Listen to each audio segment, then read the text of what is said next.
Okay.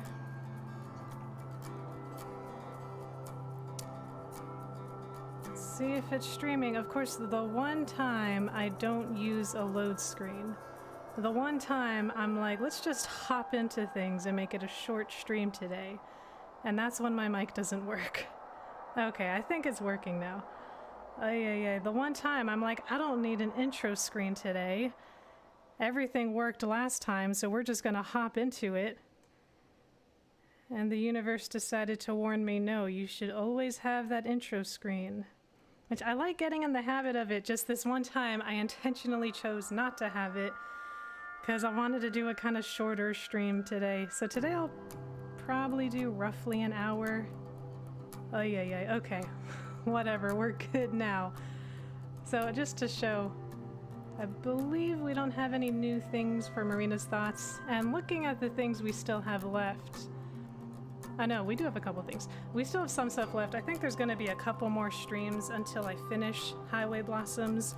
So I'm going to take a short break the beginning of April to do a couple other things, and then second half of April we'll finish this and probably Mizuchi, the other novel I've been doing. We'll take a break, we'll finish those at the end of next month.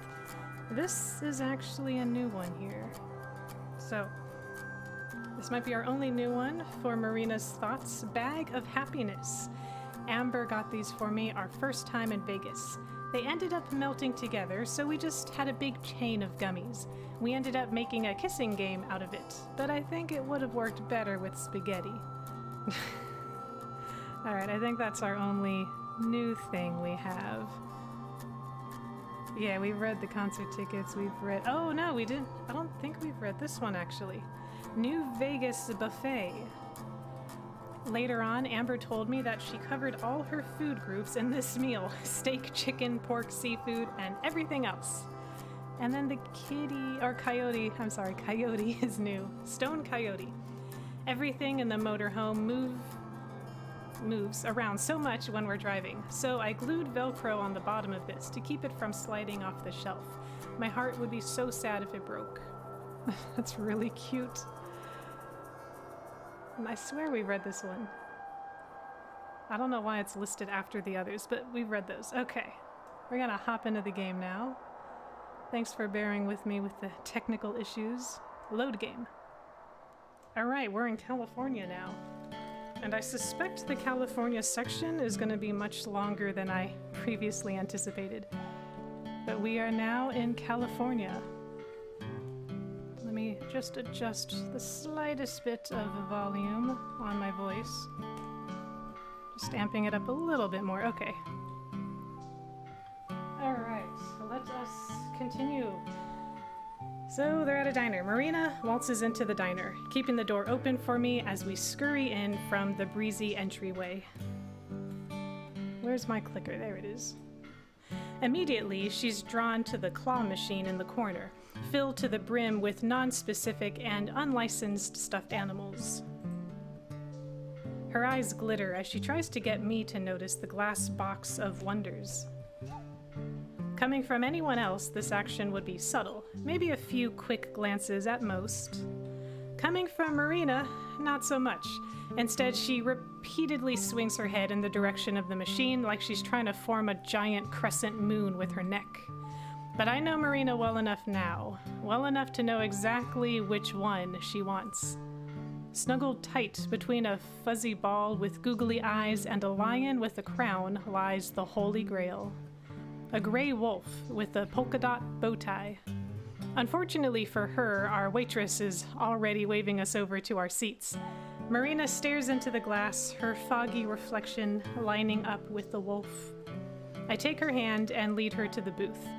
Once there's some distance between us and the waitress, I lower my voice. Don't worry, I'll give it a whirl after we eat. Marina, however, can't take a hint and blurts out her response, alerting every wary soul in the diner. Whoa, you actually know how to win at those? I've never been any good at them. Those are really hard. I really admire that Amber seemingly knows how to do those. I've never been able to figure those out myself. Alright, clicker. There's my clicker. A counter lined with jumbo clones turns around and glares at us before shaking their heads and returning. I think that's meant to say clowns? A counter lined with jumbo clowns? Oh, clones, like they all look the same. I guess all these people look the same. Turn around and glares at us before shaking their heads and returning to their meals. Oh well. Of course I do. You know how many of these diners I went to as a kid? When you eat at the same place almost every day, you get good. Fast. Wow, you're like a claw goddess. Damn right. Marina ogles me like the claw goddess. I thought that's where the sentence ended. Marina ogles me like the claw goddess I am as we take our seats at the booth. I gladly accept her glory and praise. The waitress flops the menus on our table and silently waits for us to order our drinks. Just coffee for me. With her eyes glazing over, she turns to Marina. What kind of shakes do you have? I feel a kindred spirit with Marina. That is the first thing I would think of at a diner. The waitress reaches her wrinkly hands across the table and tosses the dessert menu in front of Marina. She flips through the menus and strains her eyes shut, focusing on what very well may be the most important decision of her life. Amber, you got coffee, right? Right. Then that's what I'll get. Overflowing with certainty, she stares at the waitress and gives her a direct, confident command. I'll have the coffee shake. Ooh, that sounds Extra good. whipped cream. That sounds really good. The waitress doesn't even bother to write this down, instead dragging her body back to her tomb in the kitchen. You know that shake isn't gonna taste the same as my coffee, right? It's just gonna be a ton of ice cream and cheap coffee flavoring. Yeah, but I at least gotta try it, for your sake. Why would you choke down a crappy shake for my sake? You do everything for me. Everything. Of course I do. That's my job. A stiff chuckle slips out from under her breath. Right. But I want to do things for you too. So you're ordering the coffee shake as a cosmic favor. You're losing me, Mare. She whines, momentary frustration seeping onto her face. No, not like that. It's silly, but I want to poke around in your mind a little. That way I can do favors and help. So I guess it's not just for your sake, but for both of our sakes. She smiles and rests her head to the side, as if expecting my shoulders to be there like always. Realizing she's only leaning on air, Marina blinks, then tries to play it off with a tiny cough. I saw that. Before I can take my teasing to more exciting places, the waitress returns from the kitchen, barely managing to balance our drinks on the platter as my coffee splashes everywhere. She doesn't seem to care. She places our drinks on the table, then limps out her notepad and pen to take our orders.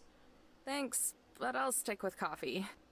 Marina is too distracted by the shake to notice. Her eyes climb up the tower of extra whipped cream as it twirls to the ceiling, rivaling the thermometer outside. Snap 2. What do you want? Oh, She opens up the big menu and flips through the pages, multiple times, front to back, side to side, even upside, repeating the process every time. Before we miss the festival, Mare. I know, but there's just so much to choose from. I have to be picky. You didn't have a problem vacuuming up everything at the buffet. Marina drops the menu. If it were a few pounds heavier, I'm pretty sure she would have dropped it on my feet. Handing the menus to the waitress, she leans over the table, inches away from my face. She places her order. Her pupils burn with intensity. I'll have the pancake sandwich. Dead serious. The waitress wobbles away, somehow not collapsing on her way back to the kitchen. I try not to burst out laughing at Marina, but it doesn't work. The cracks are showing. Stilted snorts and spurts of snickering keep leaking out. Marina's cheeks puff out, getting brighter as I bubble over. Why do you have to tease me about everything, Amber? I break. My laugh echoes across the diner. Again, we're met with glares, but I don't even care. Fine. Maybe I won't share the treasure with you after all. I wave off her empty threat and settle down.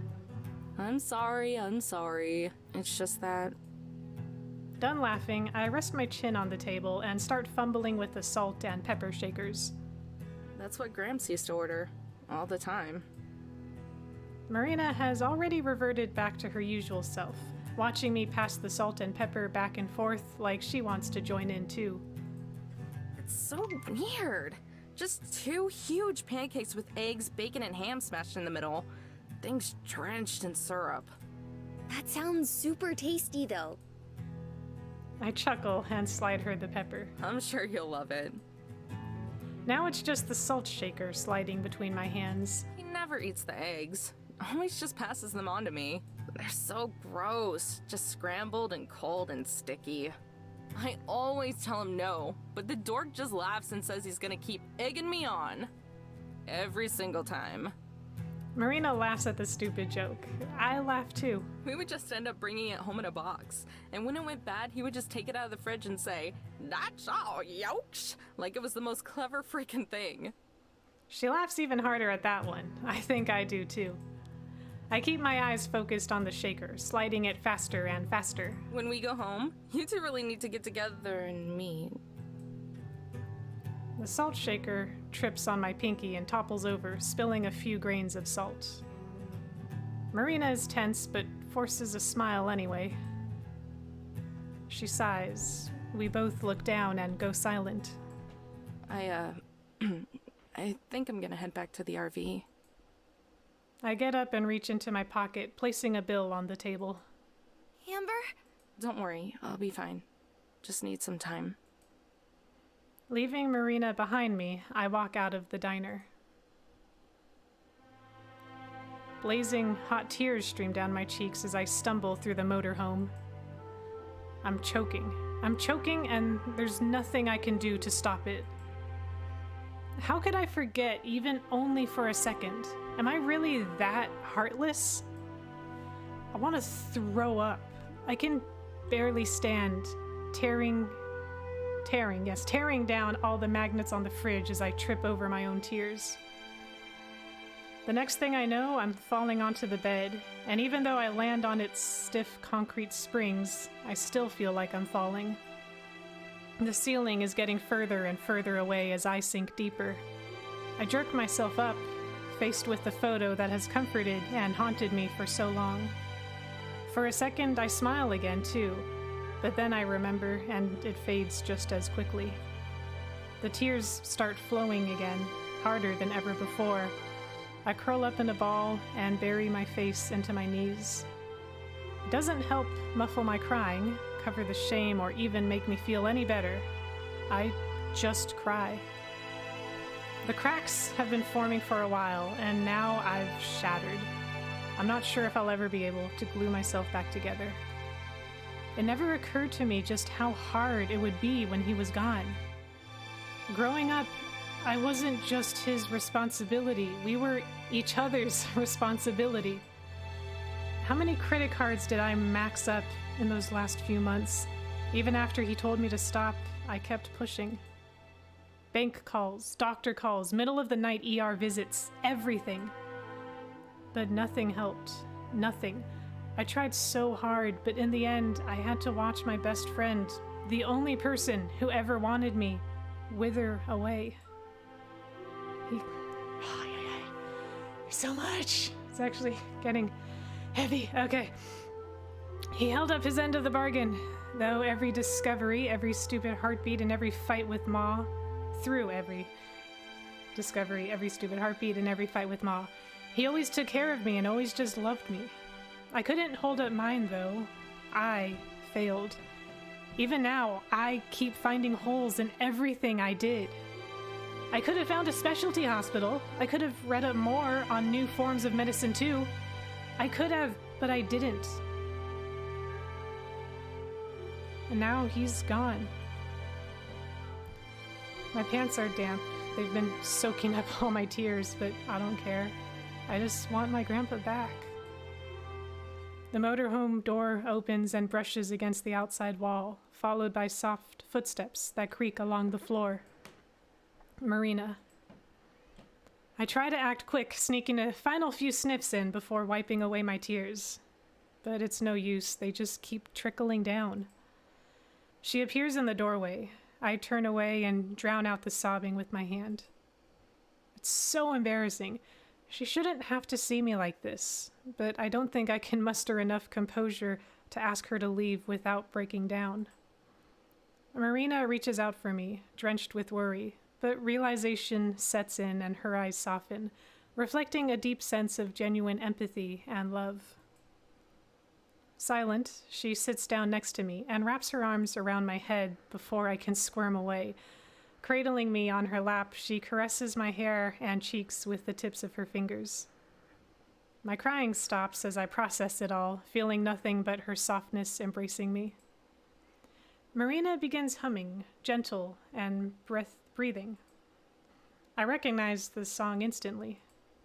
It's from Gramps' favorite tape. She probably doesn't know the significance behind it.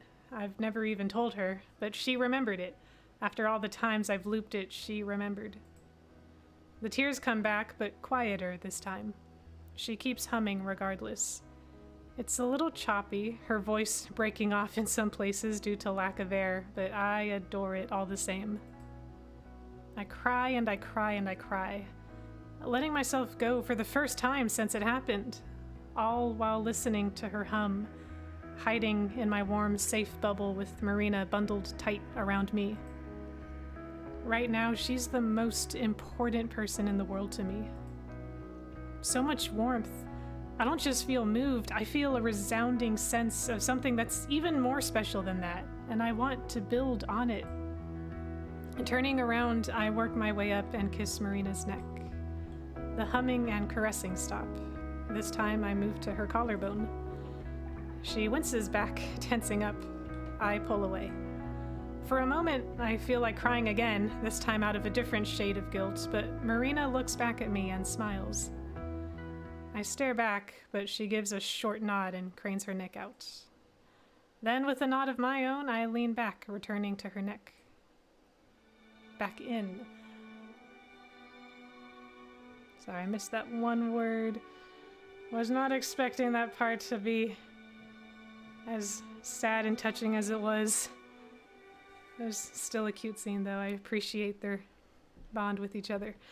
All right, the glow from the half-open skylight creeps in from above and shines down a strand of light onto the blanket.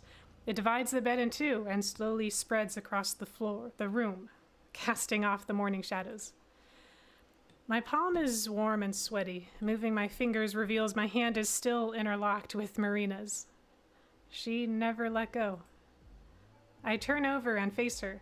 She's still sleeping, curled on her side and laying on her arm, just so she can keep holding my hand. That's so cute. That's really sweet. Soft and rhythmic, her breath brushes against my face.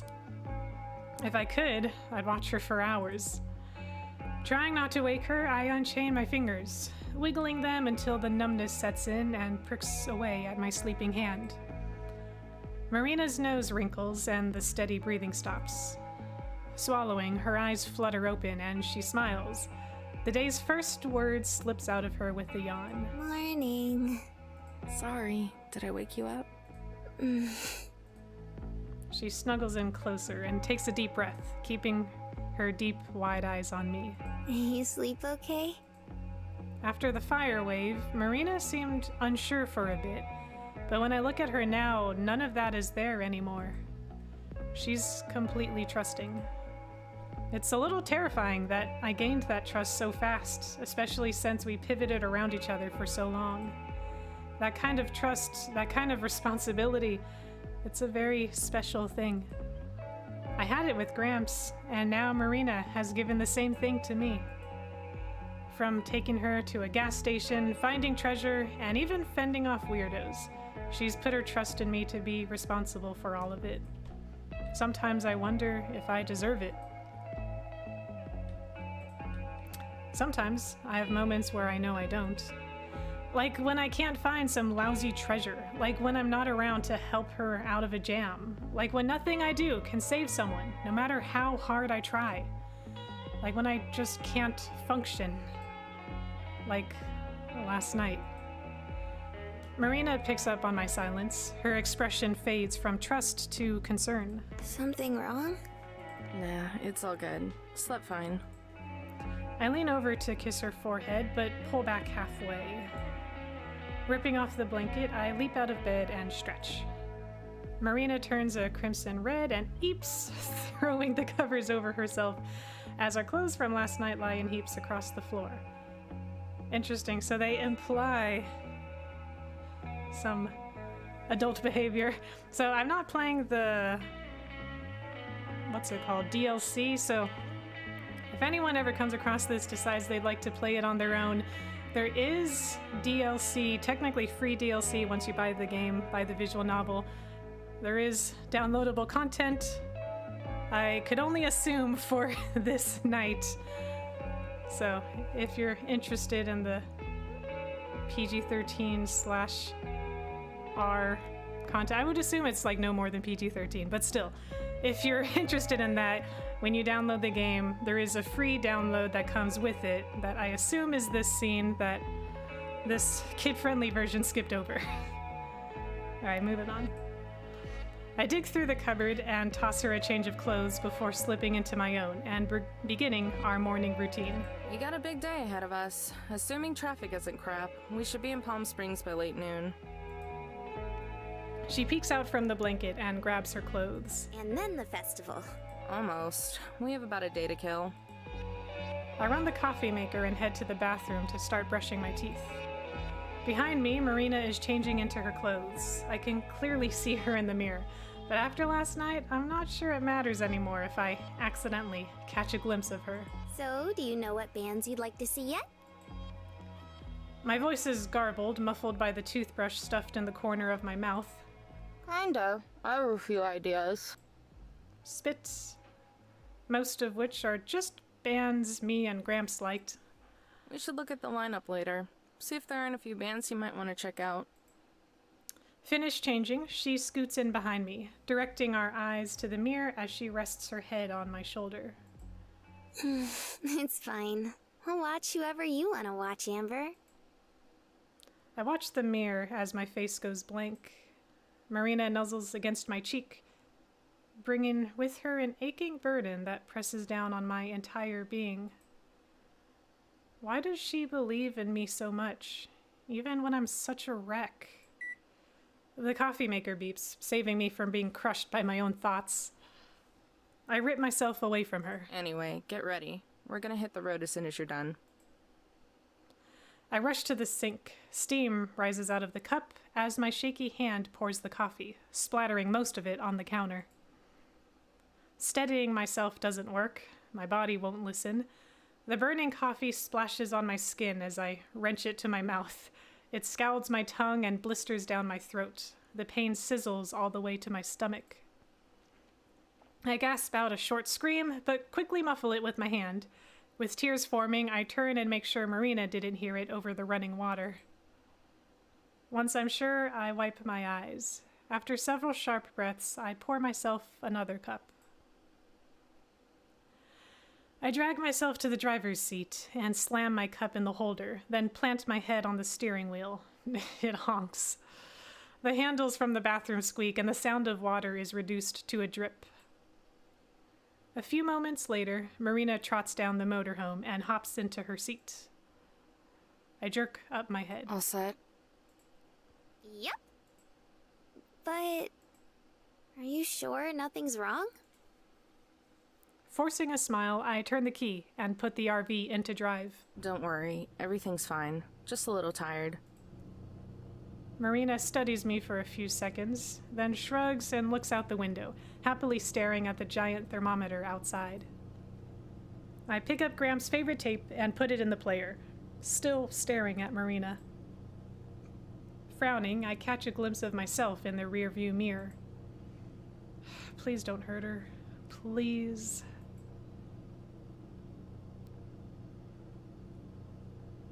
Oh, and it says here that there are giant dinosaur statues just up ahead. Oh, that's great. Everything she's been saying for the past few hours has been zooming right past me. It's not that I don't understand it. I've read that guidebook she's been pointing to about 1,000 times as a kid, but it's all been drowned out by the music and my constant thinking. The drive hasn't done much to soothe the budding anxiety inside me. In fact, I'd say it's just made it worse. After 4 states worth of desert and endless stretches of road, it's maddening to see it all get mauled over by overpasses and the slowest, most painful and rage-inducing traffic I've ever seen. With nothing but Gramps' tape to keep me grounded, it's been a battle not to go mental.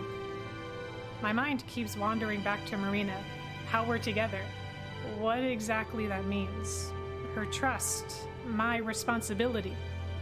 And the more I think about it, the more I... Oh, wow! Amber, look at how white the sand is. It's just like snow. Her observations haven't been helping either. Whenever I'm about to make a breakthrough, whenever I'm about to make a breakthrough or convince myself I'm just thinking too hard, she pipes in and suddenly I feel like I'm right back to where I started in Colorado.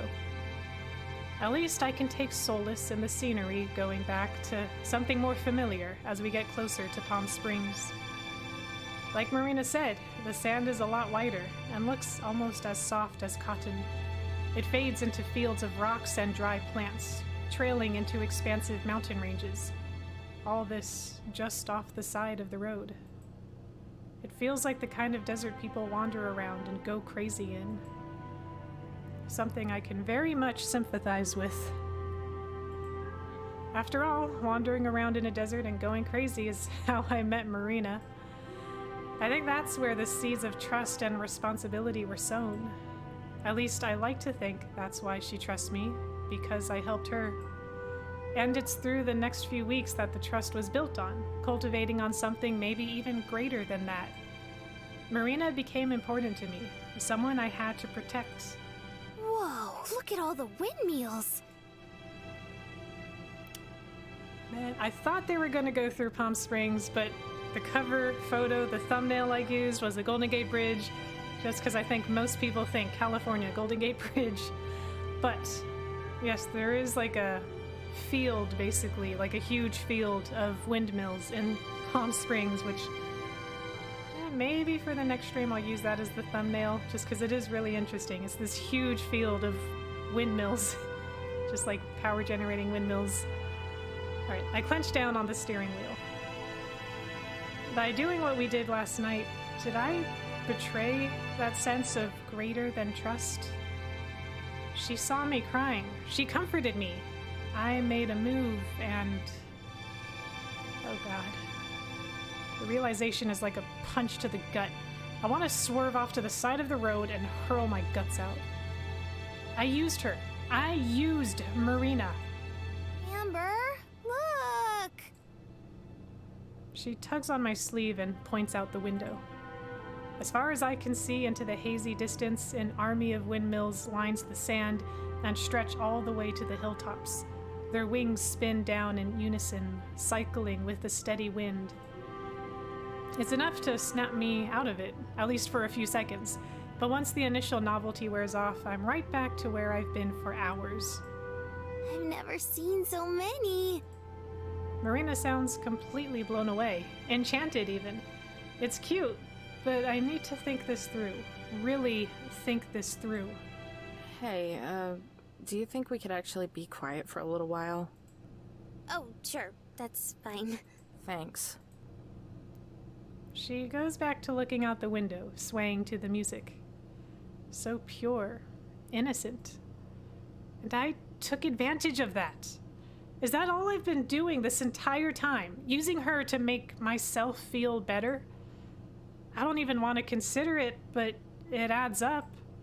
I was lonely, didn't have anyone else. Saw a cute girl, picked her up, and consistently used her to curb that, all while telling myself that I was just helping and protecting her. And then I convinced myself of more, hoping to forget about the most important person in the world to me. The tape clicks to a stop, jolting me back to reality. I eject it and flip it around, fumbling with the tape as I shove it back into the player and press play. It starts off the same as always, the same static, the same first note, everything. But soon the audio starts to slip, like someone is sliding on the tape. The music jarbles into something distorted and ugly, speeding up, slowing down, and going backwards all at once. I frantically push the eject button over and over, but it's too late. The deck spits out the tape, a string of tattered ribbon tangled around it. Marina is too captivated by something outside to notice what happened, but I feel all of it.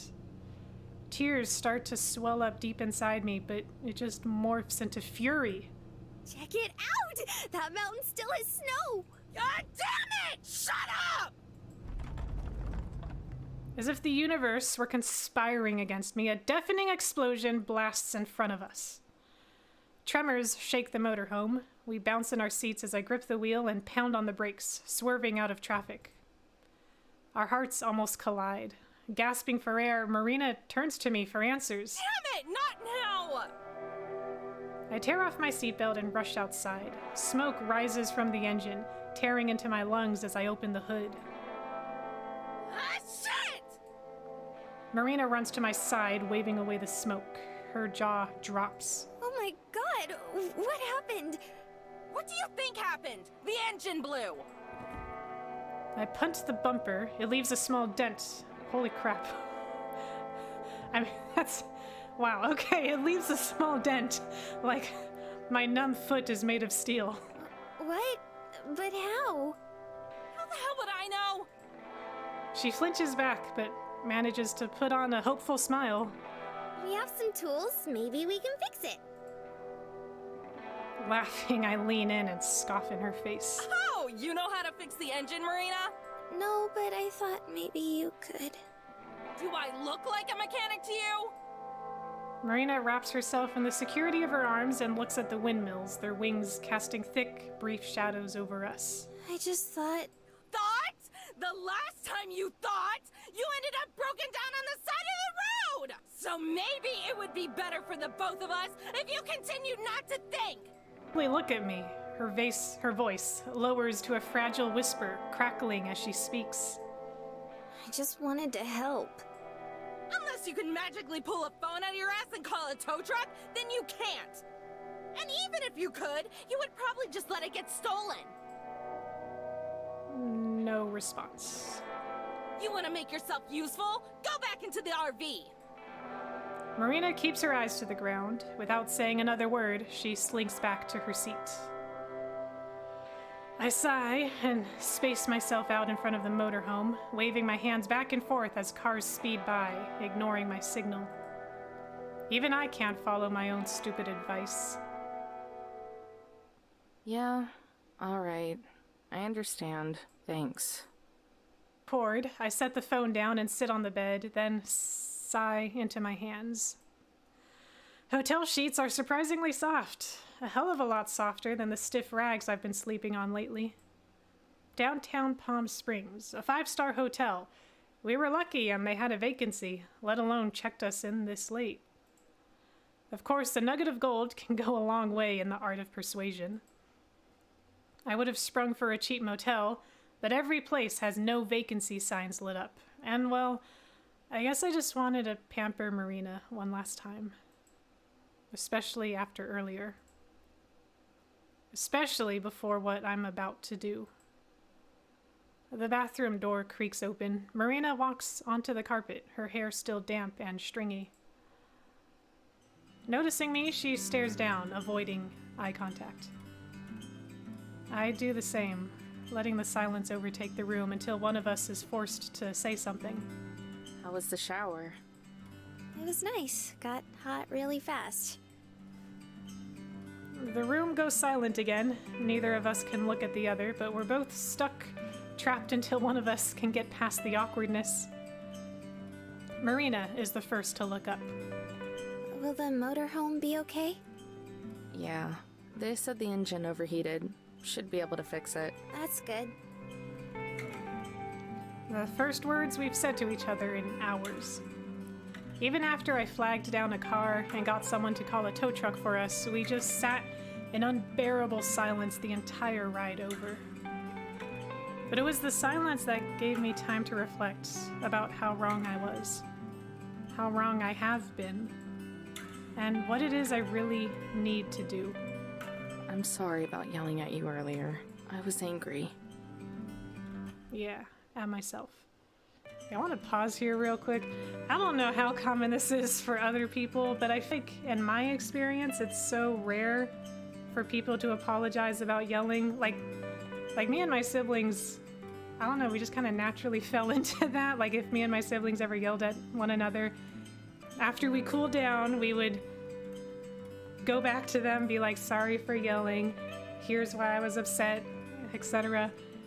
And like in hindsight, I really haven't noticed other people do that very often. Like I don't really see that in media. I guess in real life, like maybe it happens in real life after the situation's happened with other people. It's not like I'm spying on them to see if they apologize later. But at least in like movies, TV, media, like I feel like you hardly ever see apology scenes, which I find really depressing that we don't see like apology scenes like this. So I really appreciate that we see this apology after the explosion earlier. Like, as much as we saw where she was coming from, it's still just refreshing to see this scene following it. Alright, let's go. I shouldn't have taken that out on you. I was being annoying. I should have stopped talking when you asked me to. No! You've never done anything wrong. It was always me. Always. Don't be so dramatic. She flails her arm over her forehead and falls dead onto my shoulder. Everyone gets mad sometimes. Don't beat yourself up over it. I shake my head and pull away. It's not about getting mad. It's that I didn't live up to my end of the bargain. Again. Amber? I look at the curtains and sigh. We're not missing anything, just an ugly view of the parking lot. I just got off the phone. I bought a bus ticket home for you. One way. Uh-huh? The cab should be here 10:30 tomorrow morning to take you to the station. Marina shakes out a stilted laugh. She's not smiling, though. You're just teasing me again, right? I ignore her and continue. You can call your parents with the phone. I don't mind paying the extra charge. You're serious? Bug-eyed, Marina freezes, the truth slowly setting in. What about the festival? The treasure? She snaps back, desperate to find some kind of rope to pull me back in. You can keep it. All of it. I don't care. I'll go to the festival, go home, and get a job. I'll just pay everything off that way. Right. How it should have been to begin with, when this trip was about Gramps and not me. I don't care how long it takes. I owe him and Marina that much. Marina sniffles. The tears are starting to leak out, but she braces herself, trying to remain strong. Then what about us? What about it? I feel like I just ripped my heart in half. For Marina, it looks like her entire world has been nuked. Makes me want to hug her, to hush her and tell her over and over that I didn't mean it, that she can always count on me. But I can't. Why? It doesn't matter. Tell me! I said no. Why not? Because you wouldn't understand. Look, you'll be fine. Just keep your head down and don't talk to anybody. Stop treating me like a fucking child!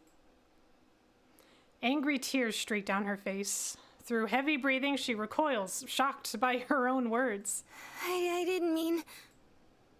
She steps closer and strokes my cheek, turning my face to hers as I try to hide my watery eyes. Amber, please, don't do this. I love you. Please stop. Don't make this harder. How can I understand if you don't tell me? She barely manages to speak, the tears now in free fall as she chokes out the words. Let me help. I squeeze my hand into a fist, tripping as I back away to the door. I'm sorry. Amber. Her knees buckle and she crumples to the ground, bawling as she squeaks out another plea. Stop. I'm sorry. I throw open the door and sprint down the hallway, leaving Marina sobbing as I wipe away tears of my own. I'm sorry. The crowd moves on. I don't bother raising my head, allowing myself to be dragged along wherever they're going. My hand is tucked deep within my pocket, playing around with the cassette and its string of tattered ribbon. The hotel is far in the distance now, lit up against the darkening sky. Marina's probably still up there, crying. I let go of the tape and force myself to keep walking through the clammy misters attached to shops and bars.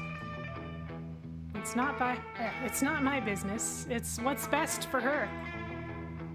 But it hurts. Everything hurts. I keep expecting Marina to come skip after me and lean on my shoulder so we can explore the town. Or better yet, chew me out and punch me until I feel like I can justify what I've done. But I know that's not going to happen. She's too sweet for that. She's Marina. And I don't want anything to ever change that. Me, especially. I can't be trusted with something that precious and not screw it up. Not again. A shrieking laugh shatters my trance. Whipping around, I find a small building squished between a thrift store and a pawn shop.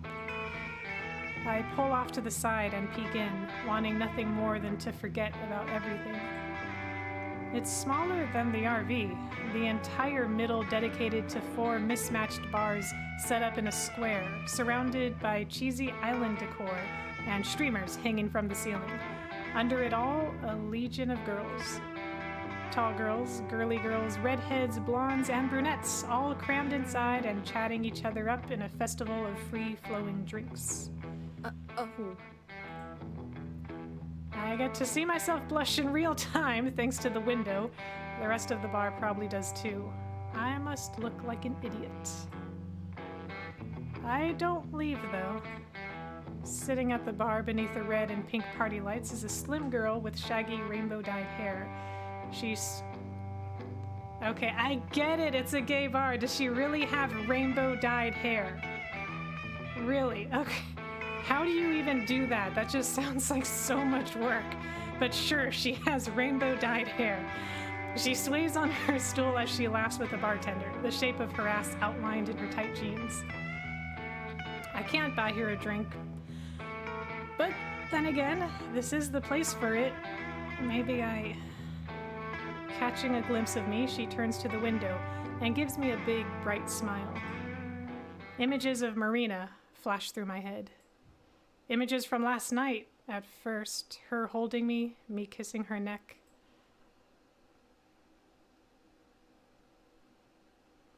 And then the Valley of Fire, finding all the pieces of the treasure, holding her on the side of the road. But the images that stick out the most are the quiet times. Me driving on the highway while Marina sways back and forth to the music. I back away, then take off as fast as I can. Am I that disgusting? Was that all Marina was to me? I slap myself. When it barely stings, I do it again, smacking myself so hard that tears bead in my eyes. Blinking them back, I swallow and keep running. One by one, the shops vanish behind me. The sidewalk thins, then disappears. Eventually, it's too dark to even see the ground, and I'm running under unfiltered starlight. When I finally stop, my shoes are heavy with sand. I wilt over and suck in huge, gasping breaths. Forcing myself to look over my shoulder, I realize I'm surrounded by sand dunes and rocky hill ranges. I've left the city far behind me. My footprints prove that. The saguaro cacti are scattered at random, like sorrowful people brooding under the moonlight, their prickly limbs reaching for the sky. I'm sorry, this is a really serious point of the game. Just want to point out, I don't know, maybe it's symbolic, probably not, but saguaro cacti live a ridiculously long time, like easily a century if I remember correctly. I just think that's really cool. I think they're a really interesting, fascinating plant. I don't think they really naturally... I don't know. I feel like Palm Springs is a bit far too north for them, but we'll just imagine that someone planted them because they're really awesome plants. Maybe some of them survive that far north. All right. I settle my breathing and listen to the sounds of the desert. A gust of wind stirring the dry air, the crackly yelp of a coyote, the whimsical horns and hypnotic guitar strings of faint ska music. Wait. Now I really am disgusted. Squinting at the horizon, I catch a glimpse of an unmoving light. It's faint and alone, but it's definitely there. Pressured by some kind of masochism harbored deep within me, I follow the light.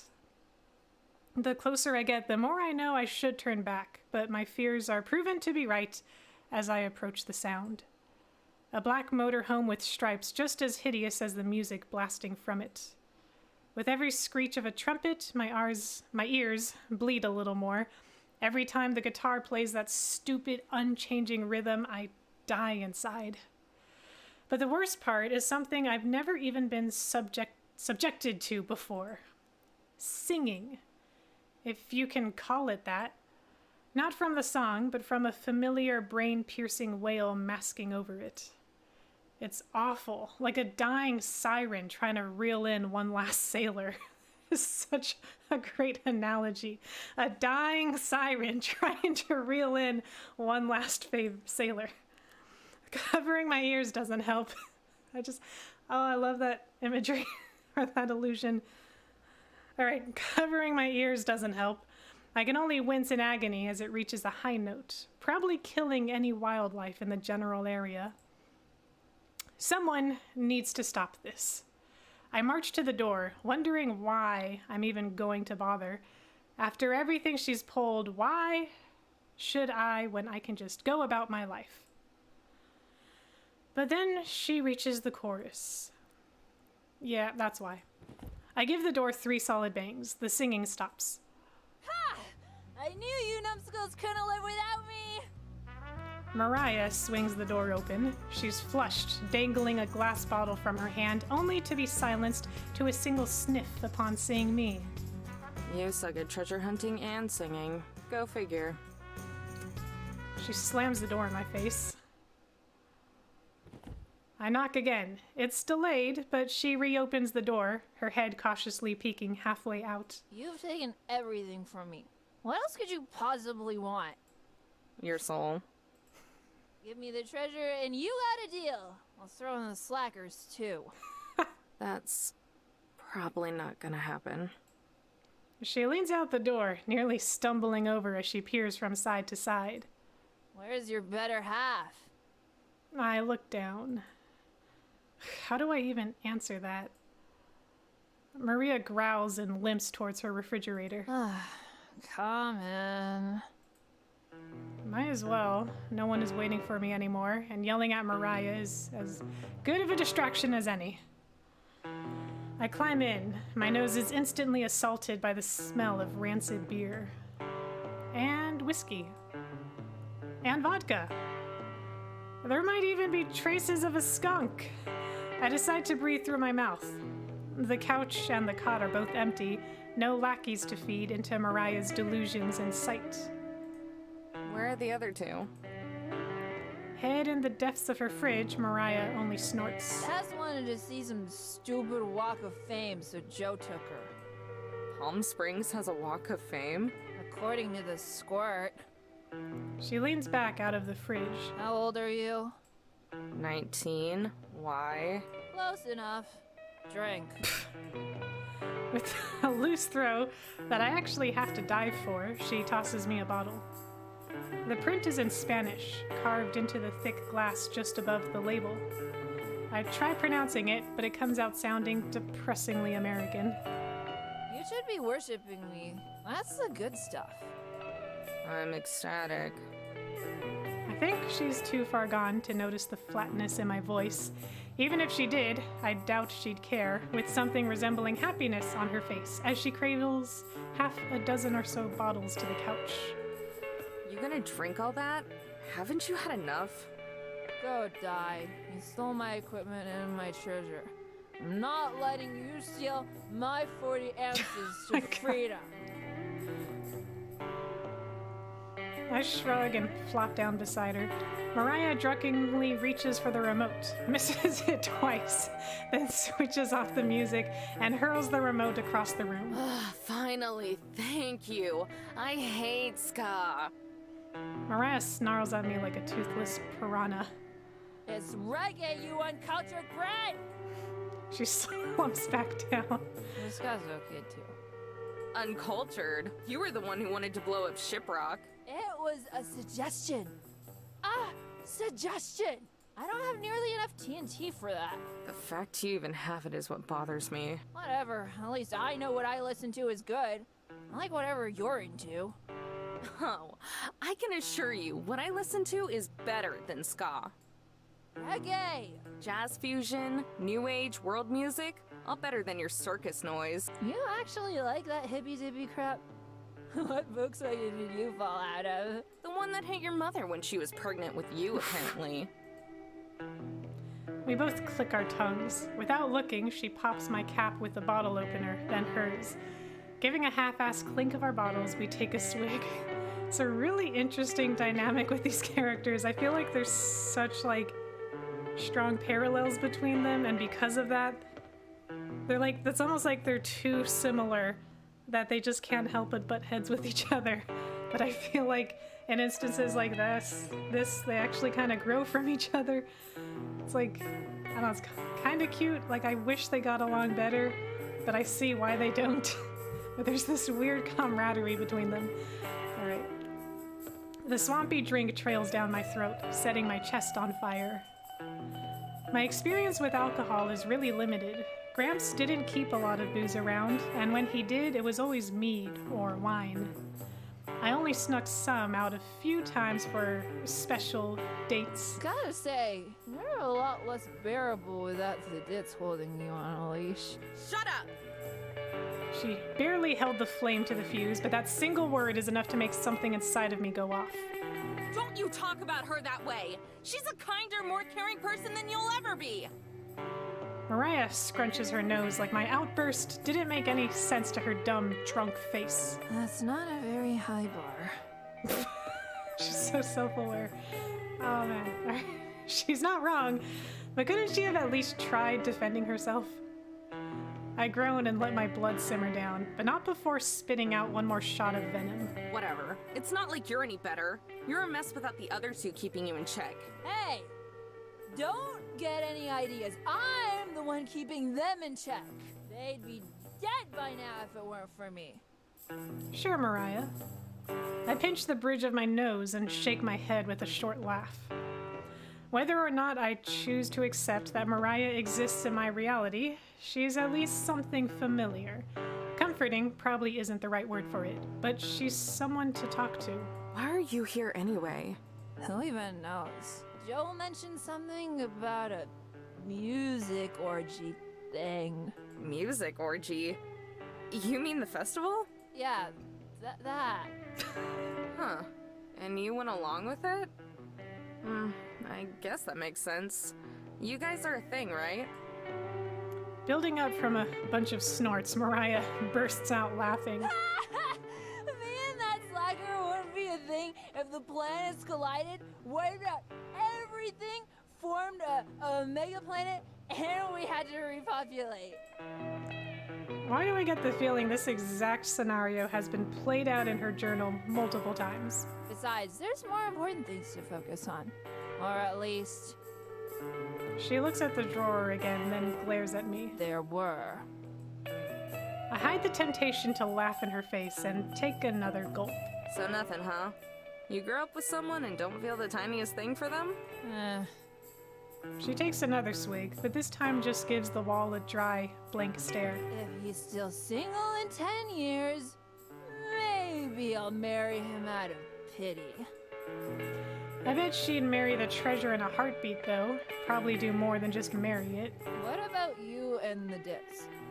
Aren't you two going to the music orgy together? Her eyes narrow. I'll kill you if that's what you're using my treasure for, by the way. I don't answer, looking at my now near-empty bottle instead. What? You two have a fight? Something like that. I bet it was because of the gold. No honor among thieves, I'll tell you. No, nothing like that. It's hard to explain.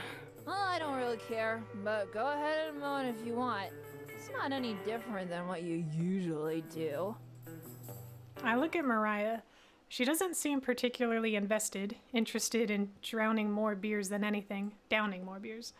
She's a maniac. That has always been, and still is, abundantly clear.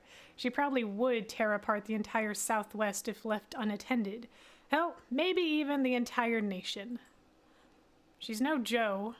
No way she could hold up an actual conversation. No way she could accidentally offer some good advice. No way she feels any sympathy. Still, I feel like I can vent to her. Not trust her, not after all the RV chases and games of blackjack, but vent. She doesn't care, but maybe that's what makes it so appealing. I stay silent and stare at the ceiling, mulling over everything that's happened, searching for the right words. Words I couldn't even give to Marina. I said that I don't care. Not that I'm willing to wait all night so you can steal my time, too. Just give me a minute. I'm not really used to this. Taking a deep breath, I look past Mariah, unwilling to let her see my shame. The single shred of pride I have left snaps, and I let all the weakness come fumbling out. I met Marina a little after my grandpa died. My chest tightens. He was my best friend. My parents didn't want me, but he did. He raised me in that motorhome. He didn't have to, but he took care of me anyway. Mariah sips at her beer, listening in silence. No smarmy remarks or deluded rambling. So when I was a kid, I decided I was gonna take care of him too. Gratitude, you know? Gratitude for a lot of things. His love, his acceptance, the music. I stifle a laugh. God, the music.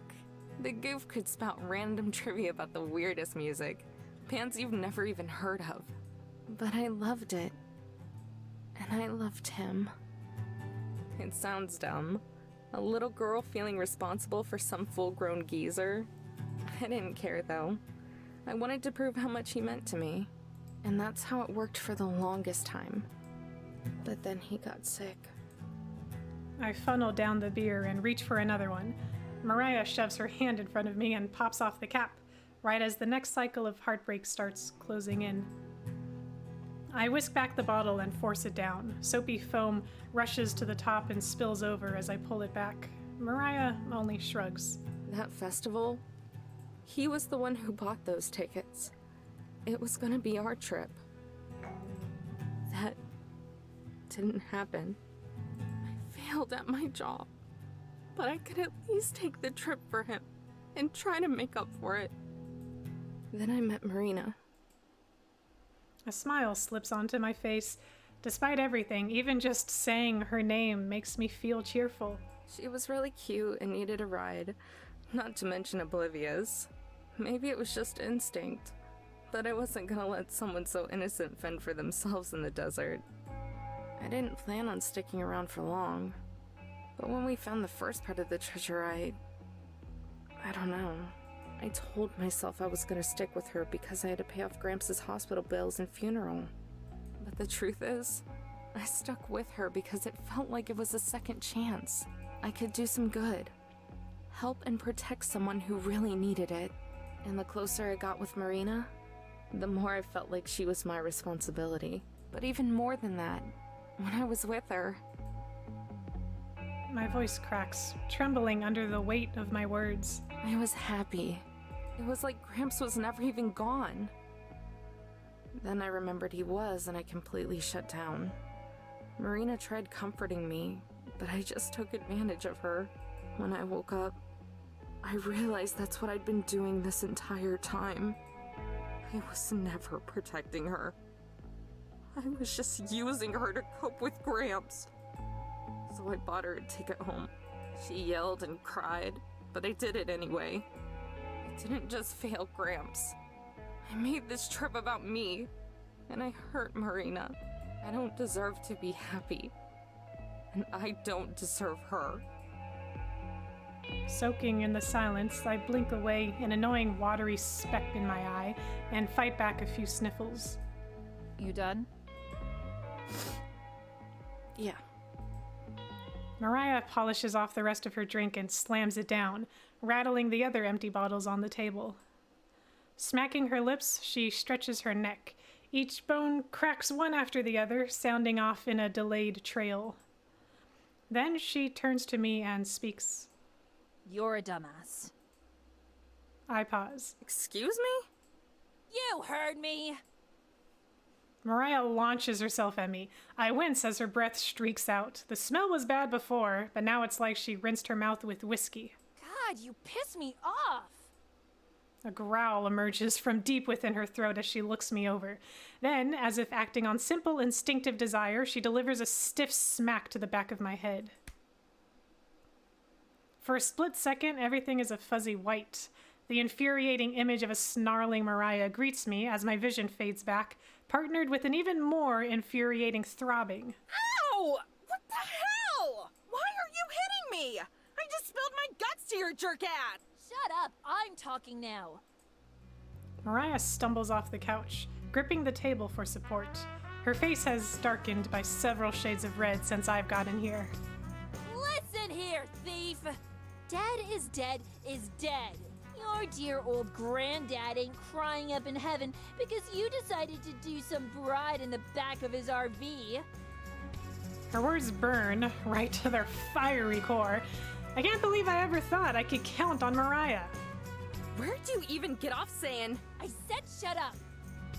Get over your snooze fest of a sob story. You got the girl and you got my treasure. But no! You can't be happy because of some stupid phony sense of obligation! And that's another thing! Her voice gets louder as her words get sloppier, slipping and sliding over each other. I couldn't get a word in even if I tried. All I can do is listen stone-faced as the lashing keeps on coming. Who the hell do you think you are? What gives you the right to be some self-righteous guardian? You don't look after people because you have to prove yourself. You do it because... She stops and scratches her head.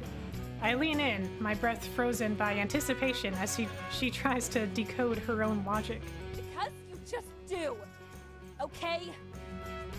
I swear, that annoying complex of yours is gonna smother you and everyone else.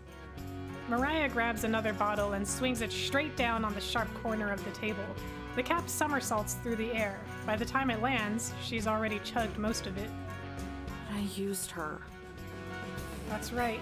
Obligations, second chances, complexes, none of that means anything because it's all said and done. I used Marina to make myself happy. You call that using? Give me a break. I use those slackers all the time. That's using. And you know what? Who cares? That did use you to find the treasure, didn't she?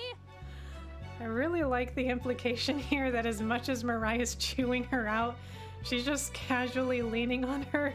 Like, there's this oddly friendly gesture in her leaning on her like this, but like chewing her out at the same time.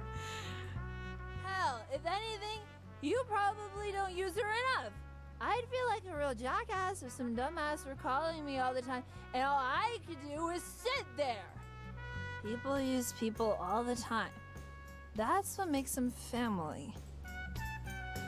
Mariah takes one last swig of her beer, then with a glint of sadness in her eyes, stares into the empty bottle. So if you're gonna hate yourself, find a reason that doesn't suck. Her face smirks from red to a sickly green. The bottle falls from her hand and onto the floor as she rocks side to side, like a sailor that's lost their sea legs. Hey, you don't look so good. For a quick moment, Mariah's cheeks bloat out, then just as quickly she swallows. I'm fine. Just need to drink it off. She wobbles back to the couch and collapses next to me. Neither of us speak. Mariah groans, holding her stomach as she feels around for the bottle opener. I look at the pile of empty bottles building up on the table. What happened to not caring? I don't. I just prefer my treasure not being in the filthy hands of an idiot. Did I just get chewed out by Mariah? Even worse, did some of it actually make sense, or is it just the booze? Unable to spare the energy to lean forward, she stretches her arm way out for another beer, but I catch it just in time and grab a hold of her hand. You need to quit! You've had way too much. Eat me. She slaps my hand away and snags 2 more beers, shoving one of them into my stomach. You're an idiot, but whether or not you want to keep being one is up to you. I don't know. I need to think about it. Mariah rolls her eyes. Dumbass. Nothing she says burns anymore. Now it only stings with the acidity of truth. Getting over it. Letting Marina in. Really letting her in. It's just not that easy. It's never been that easy. But if I don't... Putting my hand on my thigh, I squeeze the outline of the cassette. Mariah raises out her beer and grunts. Sighing, I raise up mine and we clink them together. Jerk-ass.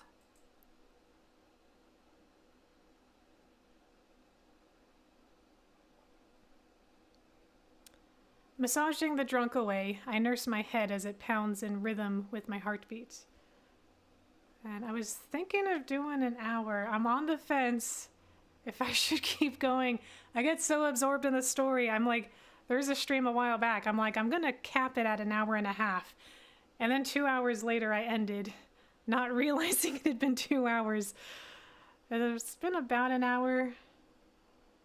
Man, it's such a cliffhanger, but I feel like at the same time there was some resolution having this conversation.